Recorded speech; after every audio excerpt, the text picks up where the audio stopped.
Companies जज करती हैं कि आप कितने ट्रेनेबल हैं। अगर हम आपको कोई नई टेक्नोलॉजी सिखाते हैं तो कितनी जल्दी आप सीखते हैं, क्योंकि जो टेक्नोलॉजीज हैं वो तो over the period of time वो चेंज होते रहते हैं, बट प्रॉब्लम को सॉल्व करने का जो आपका तरीका है, जो लॉजिक बिल्डिंग है, वो तो आपकी चेंज नहीं होगी ना। बहुत सारे लोग पूरी की पूरी मीटिंग हो जाती है, उसके एमओएम ही नहीं बनाते, मिनट्स ऑफ मीटिंग ही नहीं बनाते। ये प्रैक्टिकल प्रॉब्लम मैं आपको बता रहा हूँ। Hello everyone and once again welcome back to Umar Taskeer YouTube channel. Myself Umar Taskeer. Guys, आज का वीडियो काफी डिफरेंट होने वाला है। आज मैं बात करने वाला हूं कि मेरी बीटेक की डिग्री और एमबीए की डिग्री कितनी यूजफुल रही है मेरी डिजिटल मार्केटिंग करियर के अंदर। मैंने इस वीडियो को बनाने के लिए ना बहुत सारी चीजों को रिकॉल किया कि कॉलेज के दौरान मैंने कौन से सब्जेक्ट्स पढ़े थे, कौन से टॉपिक्स पढ़े थे, और वो जो फाउंडेशन मेरी बनी थी, आज मैं उस फाउंडेशन को अपने डिजिटल मार्केटिंग करियर के अंदर, चाहे वो एजेंसी को रन करना हो या फिर पढ़ाना हो या कोई नई चीज जब भी मैं डिजिटल मार्केटिंग की सीखने जाता हूँ, तो वो पुरानी चीज़ें मेरे कितने काम आ रही हैं। तो बहुत सारे लोग जो ये क्वेश्चन करते हैं कि बीटेक की डिग्री कितनी यूज़फुल है डिजिटल मार्केटिंग के पॉइंट ऑफ व्यू से, एमबीए की डिग्री कितनी यूज़फुल हो सकती है डिजिटल मार्केटिंग के पॉइंट ऑफ व्यू से, शायद आज की इस वीडियो से थोड़ी-सी उनको जो क्लैरिटी है वो मिल जाए। और ये सारे मेरे अपने पर्सनल एक्सपीरियंसेस हैं जो मैं आज आपको इस वीडियो के अंदर शेयर करने वाला हूँ। थोड़ी-सी और क्लैरिटी के लिए मैं बता दूँ आप लोगों को कि मैंने बीटेक किया हुआ है कंप्यूटर साइंस एंड इंजीनियरिंग से, और उसके बाद मैंने एमबीए किया मार्केटिंग एंड फाइनेंस से, और उसके बाद मैं कंटीन्यूअसली लास्ट 8 टू 9 इयर्स से डिजिटल मार्केटिंग फील्ड के अंदर जो है वो काम कर रहा हूँ। आज की इस वीडियो का टॉपिक है मेरी डिग्रीज कितनी यूजफुल रही डिजिटल मार्केटिंग करियर के अंदर। तो यहाँ पर थोड़े से मैंने अपने सब्जेक्ट्स वगैरह को रिकॉल करके मेंशन किया हुआ है कि बीटेक के दौरान मैंने कौन-कौन से सब्जेक्ट्स पढ़े थे और आज के टाइम में डिजिटल मार्केटिंग फील्ड के अंदर किस तरीके से मैं उनको यूज कर पा रहा हूँ। तो एक सब्जेक्ट था डेटा स्ट्रक्चर एंड एल्गोरिथम। उसकी वजह से आज ना मेरी लॉजिकल थिंकिंग काफ़ी बेहतर हुई है। किसी भी लॉजिक को क्रिएट करने में, लॉजिक्स को बनाने में, किसी भी प्रॉब्लम को सॉल्व करने में मुझे प्रॉब्लम नहीं होती है। इसमें डेटा स्ट्रक्चर्स और एल्गोरिथम्स वाले सब्जेक्ट का बहुत इंपॉर्टेंट रोल था। सेकंड जो हमारा सब्जेक्ट था वो था एक डेटाबेस मैनेजमेंट और एसक्यूएल। अब डेटाबेस मैनेजमेंट से ना मेरे जो सीआरएम्स के कॉन्सेप्ट है वो बहुत ज़्यादा क्लियर है। इवन मुझे ये भी समझ में आता है कि सीआरएम्स का इंफ्रास्ट्रक्चर किस तरीके से काम करता है या सीआरएम्स की टेक्नोलॉजीज किस तरीके से काम करती है। सीआरएम्स में जो डेटा मैपिंग होती है वो किस तरीके से होती है, प्राइमरी कीज़ क्या होती हैं, सेकेंडरी कीज़ क्या होती हैं। ये सारे जो डीबीएमएस के और आरडीबीएमएस के रिलेशनल डेटाबेस मैनेजमेंट सिस्टम्स के जो कॉन्सेप्ट थे, जो थ्योरी के पॉइंट ऑफ व्यू से मैंने पढ़े थे अपने एमबीए के दौरान, उनको मैं अच्छे तरीके से अब समझ पा रहा हूँ जब मैं सीआरएम्स के कॉन्सेप्ट्स को पढ़ता हूँ या उसके यूज केसेस को मैं देखता हूँ।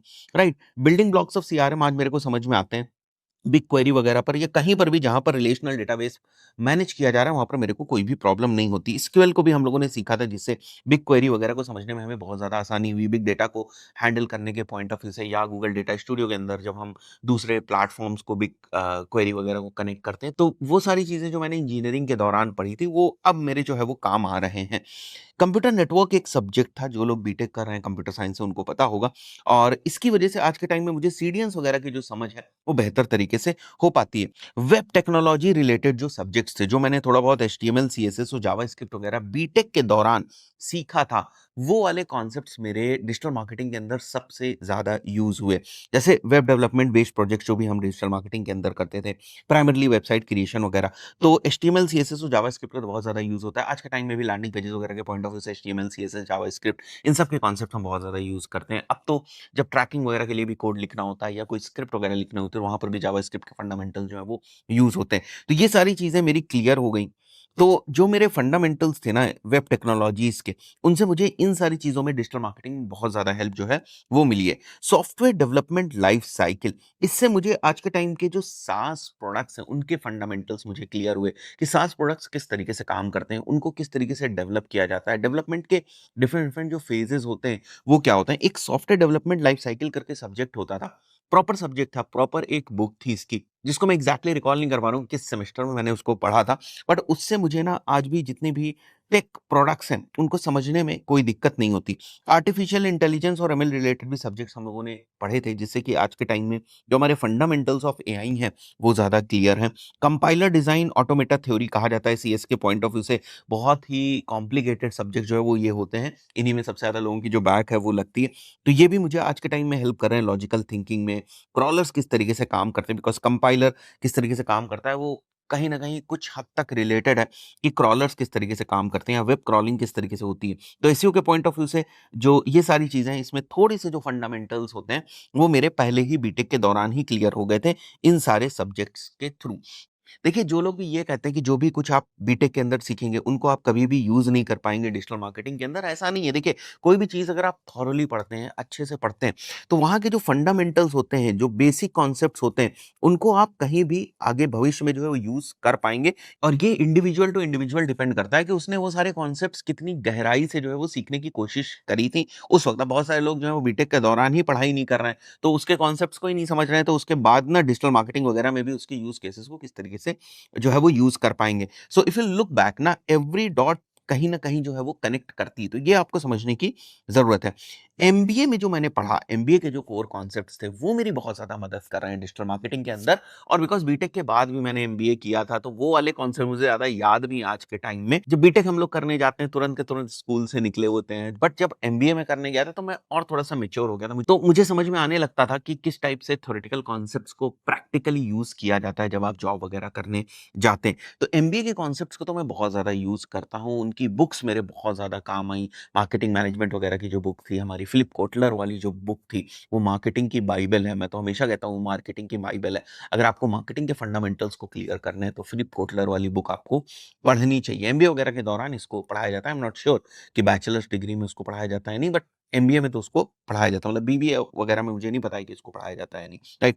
तो बीटेक की तरीके से मैं एमबीए के पॉइंट ऑफ व्यू से बताता हूँ आपको कि कौन-कौन से मेरे सब्जेक्ट्स रहे और उनसे आज के टाइम में मेरे को कहाँ पर जो बेनिफिट है, वो मिल रहा है। इसके अलावा मैं कुछ आपको और जनरल स्किल्स भी बताने वाला हूँ, जो सब्जेक्ट वाली चीज़ें नहीं हैं, उनसे रिलेटेड भी चीज़ें कि बीटेक के दौरान जो मैंने और डिफरेंट टाइप्स की स्किल्स सीखी या एमबीए के दौरान जो डिफरेंट टाइप की स्किल्स सीखी, वो आज मुझे मेरे करियर में कहाँ मदद कर रही हैं।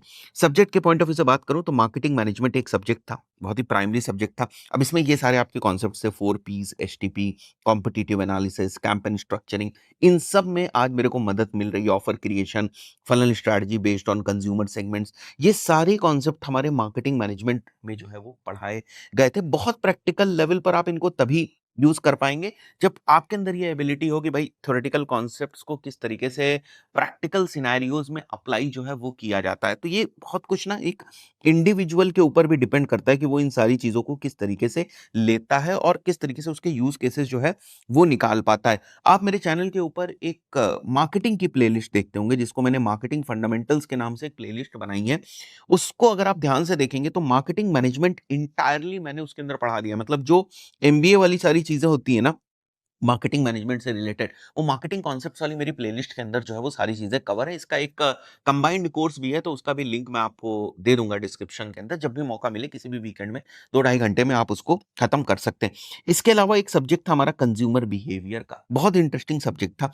अब वहाँ की जो थ्योरेटिकल कॉन्सेप्ट्स है ना, उनको आज मैं hook creation in Facebook ads में यूज़ कर पा रहा हूँ, लैंडिंग पेज स्ट्रक्चर में यूज़ कर पा रहा हूँ कि कंज्यूमर का बिहेवियर किस तरीके का होता है, रीमार्केटिंग मैसेजेस में, मैसेज साइकोलॉजीज़ में, इन सब चीज़ों में इसको यूज़ कर पा रहा हूँ मैं।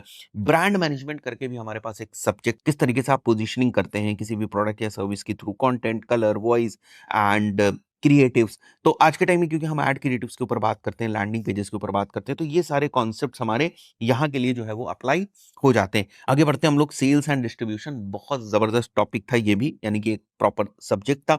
रिटेल डायनामिक्स पूरी हम लोगों को समझ में आ जाती है यहीं से। सप्लाई चेन मैनेजमेंट का पूरा कॉन्सेप्ट मैंने यहीं से सीखा था, सप्लाई चेन मैनेजमेंट का। और आज के टाइम में जब हम डिफरेंट डिफरेंट डी2सी ब्रांड्स के साथ या डी2सी ब्रांड ओनर्स के साथ अगर मैं बैठता हूँ, उन बिजनेस ओनर्स के साथ बैठता हूँ, तो मेरी यही वो फंडामेंटल आप बोल सकते हैं वो नींव बिल्डिंग हुई थी यहाँ पर, जिन्हीं कॉन्सेप्ट्स को आज मैं इन बिजनेस ओनर्स के सामने रखता हूँ और उन्हीं से हम लोग फिर रिजल्ट्स वगैरह, स्ट्रैटेजीज वगैरह जो है वो निकालते हैं। देखिए, ऐसा नहीं होता है कि जो मैंने एमबीए में सारी चीजें पढ़ी वो इसी तरीके से पढ़ी कि डायरेक्टली आप उन चीजों को उठाएंगे और जाकर अप्लाई कर देंगे आप लोग डिजिटल मार्केटिंग के अंदर। ऐसा नहीं होने वाला है। बट आप समझिए ना कि 4 साल बीटेक के हो गए, 2 साल हमारे एमबीए के हो गए, तो लगभग 6 साल के अंदर हम लोग बहुत सारी चीजों को सीखते हैं, जो वो सारी चीजें आज भी ना कहीं ना कहीं किसी ना किसी तरीके से यूज केस में आती ही आती हैं।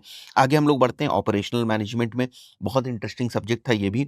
आज मैं यहाँ पढ़े हुए कॉन्सेप्ट्स को अप्लाई कर पा रहा हूँ कि एजेंसी के वर्कफ्लोज किस तरीके से बनाने हैं, कंटेंट डिलीवरी पाइपलाइंस किस तरीके से बनानी है, कैंपेन प्रोडक्शन सिस्टम्स जो है वो किस तरीके से बिल्ड करने हैं। स्ट्रैटेजिक मैनेजमेंट का हमारा एक सब्जेक्ट था, जिससे आज मैं स्केलेबल कैंपेन स्ट्रक्चर्स बना पा रहा हूँ, रिसोर्स एलोकेशन कर पा रहा हूँ, डिसीजन फ्रेमवर्क्स बना रहा हूँ, कब हम स्केल करेंगे, कब हम कैंपेन्स को पॉज़ करेंगे, जो स्ट्रैटेजिक मैनेजमेंट है, इसकी जो एसओपीज़ वगैरह होती हैं, जैसे यहाँ पर आप देखें SOPs crafting according to the requirements for campaign scaling, campaign structure, onboarding, grievance handling, ये सारी चीज़ों की जितनी भी एसओपीज़ वगैरह हम लोग बनाते हैं, वो कहीं न कहीं मेरे फंडामेंटल स्ट्रैटेजिक मैनेजमेंट के बहुत ज़्यादा क्लियर हुए थे एमबीए के दौरान, इसलिए मैं सारी चीज़ों को कर पा रहा हूँ। देखो यहाँ पर बहुत सारे लोग डिबेट भी करेंगे कि नहीं, नहीं एमबीए की ज़रूरत नहीं है, ये सारी चीज़ें आप वैसे भी जो है वो सीख सकते हैं बिकॉज़ आप टेक्निकल फ़ील्ड में काम कर रहे होते हैं, नहीं ज़रूरत पड़ती। ठीक है, नहीं ज़रूरत पड़ रही है और अगर आप ये सारी चीज़ें कर पा रहे हैं, इसके बिना भी तब भी ठीक है, कोई दिक्कत की बात नहीं। ये मैं केवल अपना ही एक्सपीरियंस बता रहा हूँ, मैं ये नहीं कह रहा हूँ कि आप ये सारी चीज़ें एमबीए में करेंगे तभी आप बेहतर डिजिटल मार्केटियर बन पाएँगे। बिल्कुल इसकी ज़रूरत नहीं है, अगर आप बिना एमबीए के भी जाएँगे फिर भी कोई दिक्कत की बात नहीं भई, डिजिटल मार्केटिंग आप बेहतर तरीके से कर पाएँगे। मैं आपको केवल अपना अनुभव जो है वो समझाने की कोशिश कर रहा हूँ कि मैंने जो चीज़ें सीखी, वो कहाँ-कहाँ पर मैं किस तरीके से यूज़ कर पा रहा हूँ या उसके कॉन्सेप्ट्स को कैसे अप्लाई कर पा रहा हूँ। अकाउंटिंग एक सब्जेक्ट था, बड़ा ही ज़बरदस्त सब्जेक्ट था। मैं आपको बताता हूँ, बहुत टाइम तक ना मुझे डेबिट और क्रेडिट में डिफरेंस ही नहीं समझ में आता था।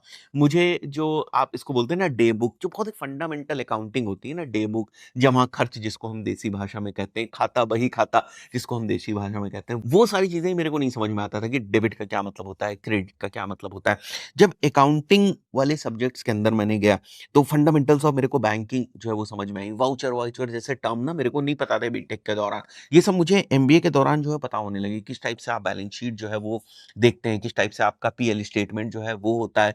ट्रस्ट मी ये सारी चीज़ें हम लोगों ने रजिस्टर पे बनाई हैं, मतलब पेन पेंसिल से हम लोगों ने बैलेंस शीट वगैरह बनाई है, कैलकुलेटर लेकर बैठते थे, सारी कैलकुलेशन करते थे डमी डेटा के ऊपर, जिससे कि मेरे बहुत सारे जो कॉन्सेप्ट्स हैं वो क्लियर हुए। जिससे आज जब मैं बिज़नेस ओनर के साथ बैठता हूँ, तो पीएल देखना, प्रॉफिट एंड लॉस स्टेटमेंट देखना, बैलेंस शीट्स देखना, ये सारे मेरे को बहुत ज़्यादा जो प्रॉब्लम है वो नहीं होती है, ठीक है?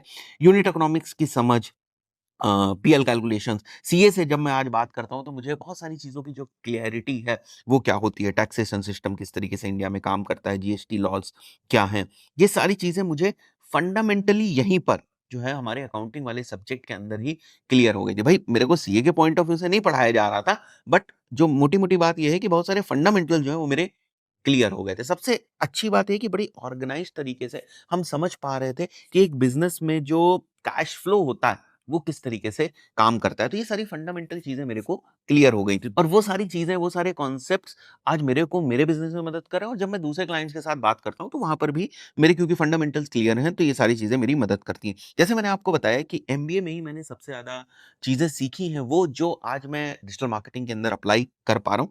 जैसे एक मैनेजरियल इकोनॉमिक्स थी, तो demand elasticity, pricing models, consumer utility, ये सारे जो कॉन्सेप्ट्स हैं, डिस्काउंट स्ट्रैटेजीज़, एड मैसेजिंग, ये हमारी मैनेजरियल इकोनॉमिक्स से क्लियर हुए थे। एसटीपी कॉन्सेप्ट था, सेगमेंटेशन, टारगेटिंग, पोजीशनिंग। तो इसका यूज़ हम इस तरीके से कर सकते हैं आज के टाइम में, प्रैक्टिकल इम्प्लीमेंटेशन अगर मैं बताऊँ, तो गूगल एड्स आप कैसे क्रिएट करते हैं, separate campaigns for students, professionals, business owners, हर एक हम लोग इसको बोलते हैं ना कि अपना कस्टमर अवतार, उसके लिए आप अलग-अलग कैंपेन जो इसलिए बनाते हैं बिकॉज़ आपको पता है कि सेगमेंटेशन सबकी अलग है, सबकी टारगेटिंग अलग है, सबकी पोजीशनिंग अलग है। तो ये सारे जो फाउंडेशनल कॉन्सेप्ट थे, ये आज मैं बड़ी आसानी से रिलेट कर पाता हूँ कि अच्छा, वो सारे जो थ्योरी वाले कॉन्सेप्ट थे, वो ऐसे ही नहीं थे। अगर मैं उनको फ्रेमवर्क्स बनाकर, उनको एसओपीज़ बनाकर कोई चीज़ बनाने की कोशिश करूँ, तो किसी न किसी बेहतर कॉन्क्लूज़न तक हम पहुँच सकते हैं। SWOT analysis, 5 forces, BCG matrix, ये सब बहुत ही कोर कॉन्सेप्ट्स हैं जो आपको एमबीए में पढ़ाए जाते हैं। सो इन सब से हमें ये क्लियर होता है कि भई किस प्रोडक्ट को आपको पुश करना है ऐड से, किसको आपको ड्रॉप करना है। प्रोडक्ट की लाइफ साइकिल स्टेजेस के बेसिस पे किस प्रोडक्ट को आपको पुश करना है और किसको आपको छोड़ना है। तो ये सारी चीज़ें हम लोगों को क्लियर हुई थी इन सारे कॉन्सेप्ट्स के थ्रू। ब्रेक इवन एनालिसिस, अगर मैं डी2सी के पॉइंट ऑफ व्यू से बात करूँ या लीड जनरेशन के पॉइंट ऑफ व्यू से बात करूँ, तो अगर आप अपने बिजनेस के अंदर ब्रेक इवन एनालिसिस ही नहीं कर पाएंगे, तो आपका बिजनेस किस तरीके से सर्वाइव करेगा, right? So knowing at what spend और व्हाट कॉस्ट पर लीड और एट व्हाट कॉस्ट पर acquisition you are basically profitable, तो ये सारी चीजें हमें यहाँ से जो है वो क्लियर हुई। ह्यूमन रिसोर्स मैनेजमेंट, हम लोग टीम सेटिंग्स के साथ काम करते हैं, एजेंसी के अंदर काम कर रहे हैं, तो ये वाला जो हमारा टॉपिक है बहुत ज्यादा इंपॉर्टेंट हो जाता है। तो इन सब से हमें टीम बिल्डिंग में, केपीआईज में, मोटिवेशन में, स्केल करने में, एजेंसी फ्रीलांस टीम बनाने में, वर्क फ्रॉम होम की टीम बनाने में, इन सब में हमें बहुत हेल्प मिली ह्यूमन रिसोर्स मैनेजमेंट से। देखिए, ऐसा नहीं है कि जो मैंने यहाँ पर बुक पढ़ी उसी चीज़ ने मेरी मदद कर दी, बट जब आप बुक पढ़ते हैं या क्लास में एमबीए के दौरान डिस्कशंस होते हैं, आप अपने प्रोफेसर्स के साथ बैठते हैं, वो अपनी कुछ के अनुभव जो है बताते हैं कि स्टडीज काइंड ऑफ डिस्कस करते हैं कि भाई 5 साल पहले किसी कंपनी के अंदर, किसी कॉर्पोरेट के अंदर ह्यूमन रिसोर्स से रिलेटेड ये प्रॉब्लम्स आई थी। उस वक़्त उस कंपनी के बोर्ड ऑफ डायरेक्टर्स ने या जो अथॉरिटी पर्सन्स थे उन्होंने ये डिसीजन लिया था। उससे आपका थोड़ा-सा दिमाग जो है वो खुलता है इस टाइप की केस स्टडीज़ से। तो वो सब अनुभव जो है वो हमारा काम आया इन सारी चीज़ों के अंदर। अब ये तो थोड़ी-सी टेक्निकल सब्जेक्ट्स के अराउंड बात हो गई कि बीटेक के दौरान हमने क्या सीखा, एमबीए के दौरान हमने क्या सीखा। बट इसके अलावा अदर थिंग्स जो मैंने बीटेक और एमबीए में सीखी, सबसे इंपॉर्टेंट चीज़ एनालिटिकल थिंकिंग। हर एक प्रॉब्लम को लॉजिकल तरीके से देखना। कभी ये नहीं बोलना कि नहीं, नहीं ये तो हो जाएगा या ये तो नहीं हो सकता। एक अगर कोई बड़ी प्रॉब्लम है तो उसको छोटी-छोटी प्रॉब्लम्स में डिवाइड करना और एक-एक चीज़ को जो है वो सॉल्व करते चलना। अगर कोई 100% की प्रॉब्लम है तो किस तरीके से लॉजिकली या एक रैशनल तरीके से हम उस प्रॉब्लम को 40 टू 50% भी अगर सॉल्व कर पाएँ, तो भी एक तरीके से जो हमारी जीत है वो होती है या जितनी भी हम उस प्रॉब्लम को सॉल्व कर पाएँ। तो उस पॉइंट ऑफ व्यू से मेरी जो चीज़ें हैं वो बहुत डेवलप हुई थी बीटेक के दौरान। इन सब प्रॉब्लम्स को सॉल्व करना मैंने बीटेक के अराउंड ही सीख लिया था। तो एनालिटिकल थिंकिंग मेरी बहुत डेवलप हुई थी। एनालिटिकल थिंकिंग और प्रॉब्लम सॉल्विंग एक दूसरे से कहीं न कहीं कनेक्टेड है। अगर आप बहुत ही लॉजिकल एनालिटिकल तरीके से सोचते हैं, तो आप बेहतर तरीके से प्रॉब्लम को सॉल्व भी कर पाएँगे। इसकी एप्लीकेशन अगर मैं बताऊँ आपको, helping in breaking down every problem and solving through strategic and logical method, ये बीटेक में मैंने सीखा। बीटेक और एमबीए में मैंने helping in understanding the problem very soon and try to fix it soon as possible, developing the same thing in team, कि कैसे अब प्रॉब्लम सॉल्विंग की जो एक अप्रोच है, वो मैं अपनी टीम के अंदर लेकर आऊँ। It should not be like कि कोई प्रॉब्लम अगर मेरी टीम के सामने आती है, तो वो अब बस ढूँढ रहे हैं कि कोई जल्दी-जल्दी उनके लिए वो प्रॉब्लम को सॉल्व कर दे। रादर आज के टाइम में आपके पास गूगल का एक्सेस है, हर चीज़ों का एक्सेस है। चैट जीपीटी का एक्सेस, आप तुरंत जाइए, वहाँ पर अपनी प्रॉब्लम डालिए और सॉल्यूशन निकालने की कोशिश करिए। सो प्रॉब्लम सॉल्विंग को मैं यहाँ पर इस तरीके से प्रेज़ेंट करना चाहता हूँ कि आप कोशिश करें कि आप उस प्रॉब्लम को किस तरीके से सॉल्व करते हैं। जब आप खुद से उस प्रॉब्लम को सॉल्व करने जाएँगे, तो आपका जो अनुभव होगा वो आपका ही अपना एक्सक्लूसिव अनुभव होगा, जो बाकी के भविष्य में भी जो आपकी प्रॉब्लम्स आने वाली हैं, उनमें भी आपकी मदद करेगा। तो ये सारी चीज़ें भी मैंने बीटेक और एमबीए के दौरान सीखी। इसके अलावा self learning and discipline, this is very important thing. आज के टाइम में हम सभी को पता है कि डिजिटल मार्केटिंग फील्ड कितनी तेजी से इवॉल्व हो रही है। एआई के साथ इंटीग्रेट करके आज हम बहुत सारी डिफरेंट डिफरेंट चीज़ें जो है वो कर पा रहे हैं। बट अगर आपको डिसिप्लिन रहने की ही आदत नहीं है, अगर आपको खुद से नई चीज़ें सीखने की ही आदत नहीं है, तो कौन आपको भाई हाथ पकड़ के चीज़ों को सिखाने जाएगा? कोई नहीं करेगा, राइट? तो क्योंकि मैं बहुत डिसिप्लिन था, मुझे पता है कि मेरे को 3 घंटे ना नई चीज़ें सीखनी है या मैं 3 घंटे ना टेबल और चेयर लगाकर ना बैठ सकता हूँ, पढ़ सकता हूँ। ये आदत मैंने बीटेक और एमबीए के दौरान ही जो है वो डेवलप कर ली थी कि समय देना है, किसी भी चीज़ को सीखने के लिए समय देना है, उसके लिए मेंटली प्रिपेयर होना है, जल्दबाज़ी नहीं करनी। अगर आप ये सोचेंगे नहीं 15 मिनट के अंदर ही मैं कोई चीज़ सीख जाऊँ, ये तो होने वाला नहीं है। तो जो सेल्फ लर्निंग की अप्रोच होती है, बहुत ही कम लोगों में होती है। वो हमेशा इस चक्कर में रहते हैं, प्रॉब्लम सॉल्विंग के साथ भी यही है, हमेशा लोग इस चक्कर में रहते हैं कि कोई मेरे लिए प्रॉब्लम सॉल्व कर दे। कोई मेरे लिए चीज़ों को आसान कर दे, वो चीज़ ठीक नहीं है। आपको आपकी प्रॉब्लम खुद ही सॉल्व करनी चाहिए। आपको नई चीज़ अगर सीखना है तो आपको वक़्त निकालना पड़ेगा। ये सारी चीज़ें मैंने सेल्फ लर्निंग और डिसिप्लिन जैसी चीज़ें मैंने बीटेक और एमबीए दोनों के ही दौरान सीखी, या मैं ये कहना चाहूँ कि स्टूडेंट लाइफ़ में मैंने इनको सबसे ज़्यादा सीखा, तो आप उसको सही जो है वो मान सकते हैं। Discipline is again very important thing. 2 दिन आपको एकदम से मोटिवेशन आया कि नहीं, नहीं 2 दिन तो मैं बैठता हूँ, 2 दिन तो मैंने पढ़ा, अगले दिन से फिर गायब हो गए, किसी तीसरी चीज़ में लग गए और वो चीज़ आपने मिस कर दी। तो ये चीज़ भी मैंने अपने कॉलेज टाइम के दौरान ही सीखी थी कि किस तरीके से आपको सेल्फ लर्निंग और डिसिप्लिन रहना है। टेक एडैप्टेबिलिटी, कोई नई चीज़ आती है तो आप कितना इंटरेस्टेड हैं। आप उसमें कोई फ्रिक्शन खुद से तो नहीं पैदा कर रहे हैं, खुद से ही रेजिस्टेंस कर रहे हैं। आप किसी एक टूल के ऊपर काम करते हैं, कोई आपको सजेस्ट कर रहा है कि नहीं इस टूल के ऊपर हमें मूव करना चाहिए बिकॉज़ ये और भी बेहतर है। अब आप कह रहे हैं अरे मूव करना चाहिए, नहीं करना चाहिए, इससे काम तो चल रहा है, बिना मतलब एक नई चीज़ लाकर दे दी। अब इसको सीखो, यही करते रहो क्या? तो ये क्या चीज़ है कि आप टेक को अडैप्ट नहीं कर रहे हैं। एग्ज़ाम्पल के तौर पे भई अगर आज आप चैट जीपीटी को यूज़ नहीं कर रहे हैं, तो आप टेक को अडैप्ट नहीं कर रहे हैं। When I am saying tech, tech is not only related to tangible products, मतलब टेक का ये मतलब नहीं कि आपके पास एडवांस टेक्नोलॉजी के फ़ोन्स होने चाहिए, लैपटॉप्स होने चाहिए। It's not about tech. Tech is like software based point of view से मैं बात कर सकता हूँ। तो चैट जीपीटी इसका बहुत अच्छा एग्ज़ाम्पल है कि आप उस चीज़ को अडैप्ट कर रहे हैं कि नहीं। बीटेक में क्योंकि लॉजिकल थिंकिंग और प्रॉब्लम सॉल्विंग के ऊपर बहुत ज़्यादा फ़ोकस किया जाता है। क्यों? क्योंकि जो टेक्नोलॉजीज़ हैं वो तो over the period of time जो है वो चेंज होते रहते हैं। बट प्रॉब्लम को सॉल्व करने का जो आपका तरीका है, जो लॉजिक बिल्डिंग है, वो तो आपकी चेंज नहीं होगी।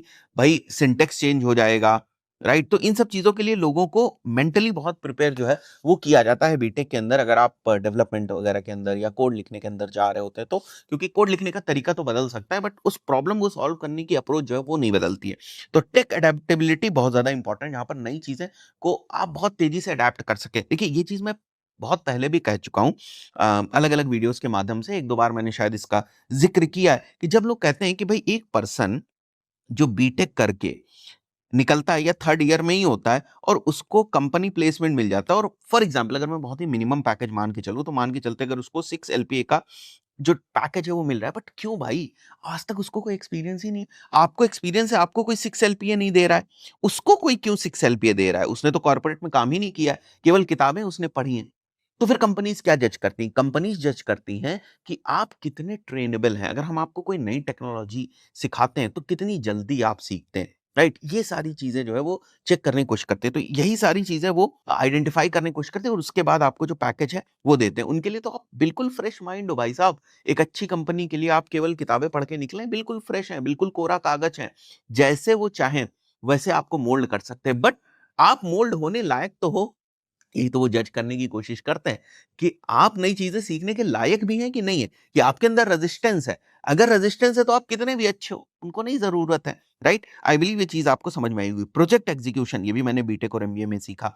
टाइमलाइंस वगैरह, ग्रुप सेटिंग्स में काम काम करना, ये सब ना, इन सब की आदत हमें बीटेक और एमबीए के दौरान हो गई थी। तो now it is helping us in building SOP based execution for new launches and everything. तो इसका एप्लीकेशन ये है। डायरेक्ट एप्लीकेशन नहीं हो सकता बट स्मार्ट लोग अपना खुद का एप्लीकेशन जो है वो निकाल लेते हैं कि जो चीजें हमने यहाँ पर सीखी थी वो कैसे मेरा बेस या फाउंडेशन बन रही है आज की चीजों के लिए।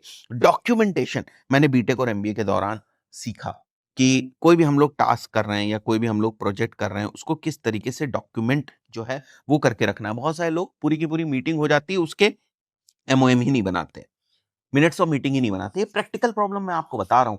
आप लोगों ने भी कितनी बार ऐसा हुआ किसी मीटिंग में बैठे होंगे और मीटिंग से क्या पॉइंट्स निकल के आए वही आपने नहीं बनाया, और लोगों ने क्या किया कि जो आपकी आज के टाइम पे ज़ूम के ऊपर मीटिंग्स हो रही हैं, गूगल मीट के ऊपर मीटिंग्स हो रही हैं, उन मीटिंग्स के लिए उन्होंने एआई बेस्ड जो टूल्स हैं वो बना दिए ताकि उस मीटिंग की समरी आपको जो है वो ईमेल पे मिल सके। तो ज़रूरत तो है ही है। तो ये जो आदत थी डॉक्यूमेंटेशन की हमारी, वो इन सब चीज़ों में हमें मदद कर रही है। अब डॉक्यूमेंटेशन की आदत के बेसिस पर मैं सोचता तो मैं भी अपना इस टाइप का कोई प्रोडक्ट जो है, एआई बेस्ड प्रोडक्ट जो है वो बना सकता था, जो मेरी मीटिंग की एनालिसिस करके मुझे मिनट्स ऑफ मीटिंग जो है वो मेल पे करके दे दे। भई लोगों ने बनाए ना, ऐसे बहुत सारे टूल्स हैं, आप लोग भी देखते होंगे। तो ये आदत थी हम लोगों के अंदर, बट इसका प्रैक्टिकल यूज़ हमने किसी टूल के अंदर नहीं किया। बट आज भी मुझे पता है कि कैसे अब हम लोगों को जो है वो एसओपीज़ वगैरह बनाना है, तो वहाँ पर डॉक्यूमेंटेशंस वगैरह किस तरीके से करना है। फॉर एग्ज़ाम्पल कोई नया एम्प्लॉयी आता है, तो उसका जो अपना ट्रेनिंग डॉक है, वो पहले से ही रेडी जो है वो होना चाहिए। हमें पता है ना कि वो क्या काम करने वाला है। तो not 100% but at least 20% of the work जो हमें पता है कि ये इसका टास्क बेस्ड वर्क रहेगा। तो उसके बेसिस पे क्या मैं पहले से कोई डॉक्यूमेंट प्रिपेयर करके नहीं रख सकता हूँ, काइंड ऑफ ट्रेनिंग डॉक्यूमेंट? तो ये सारी आदत कहाँ से डेवलप हुई? ये सारी सोच कहाँ से डेवलप हुई? क्या हमेशा आपको लोग बताने आएँगे? ऐसा तो नहीं। तो ये यहाँ से फंडामेंटल्स जो है वो डेवलप आपके होते हैं। Communication, negotiation skills, financial planning, resource planning, ये सारे कॉन्सेप्ट्स मैंने एमबीए में सीखे और आज ये मेरी एजेंसी मेरी बहुत ज़्यादा मदद कर रहे हैं और साथ में मेरी जो टीम मैं हैंडल कर रहा हूँ, उसको हैंडल करने में मदद कर रहे हैं। तो देखिए, जो लोग ये बोलते हैं ना कि पढ़ाई-लिखाई बेकार है, भाई साहब मेरे लिए तो नहीं है। अब ये कंट्रोवर्शियल भी हो सकता है कि आप ऐसा बोल रहे हैं। मेरे लिए तो बहुत ज़्यादा यूज़फुल हुई। मैंने आपको एग्ज़ैक्टली बता भी दिया कि कहाँ-कहाँ पर जो चीज़ें मैंने कैसे सीखी हैं और उनको मैं कैसे अप्लाई कर पा रहा हूँ। आशा करता हूँ वीडियो आपको वैल्युएबल लगा होगा। अगर आपने वीडियो यहाँ तक देखा है तो कुछ कमेंट करके ज़रूर जाइएगा। नेक्स्ट इन सब टॉपिक से रिलेटेड नेक्स्ट और किस टाइप के वीडियोस आप चाहते हैं, प्लीज कमेंट करके जरूर बताइएगा। मिलते हैं नेक्स्ट वीडियो में। Till then, good bye.